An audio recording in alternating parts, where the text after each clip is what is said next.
দেখুন, আমসত্ত্বটা আমার শুকনো হয়ে গেছে।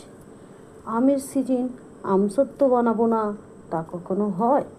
আর এই বছর সবার বাগানেই প্রায় প্রচুর আম হয়েছে, আমাদেরও প্রচুর আম হয়েছে।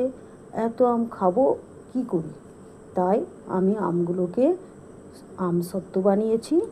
আর কিভাবে বানিয়েছি তোমাদের সাথে শেয়ার করব। আমসত্ত্বটাকে আমি পিস পিস করে, দেখতে পাচ্ছ, কেটে নিচ্ছি। কেটে আমি রোল বানিয়ে নিচ্ছি। এইভাবে রোল করে তুমি যদি সারা বছর রেখে দাও একটা কাঁচের জারে করে, খুব ভালো লাগে।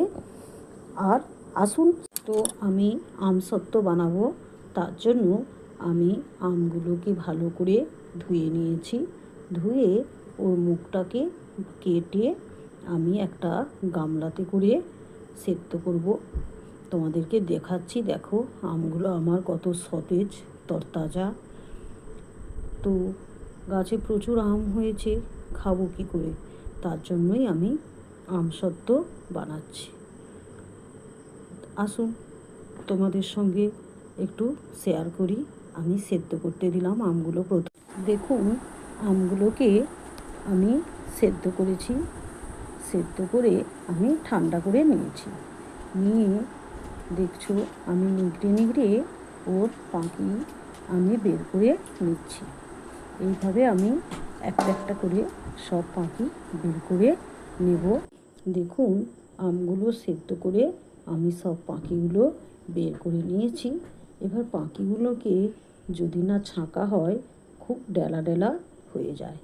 সেই জন্য আমি একটা ছাঁকনিতে করে আমসত্ত্বগুলো ছেঁকে তার সমস্ত আম সেদ্ধর রসটা বের করে নিয়েছি। সেটা তোমাদের সাথে শেয়ার করছি। এরপর এতে পরিমাণ মতো একটু চিনি যোগ করে ওটাকে আমি গরম করে নিচ্ছি। দেখুন, আমি ছাদে চলে এসেছি। আমসত্ত্বটাকে রোদ দেবো বলে একটা থালায় আমি ঢেলে নিয়েছি। দেখুন, আমসত্ত্বটা আমার শুকনো হয়ে গেছে। এরপর আমসত্ত্বটাকে আমি পিস পিস করে কেটে নিচ্ছি।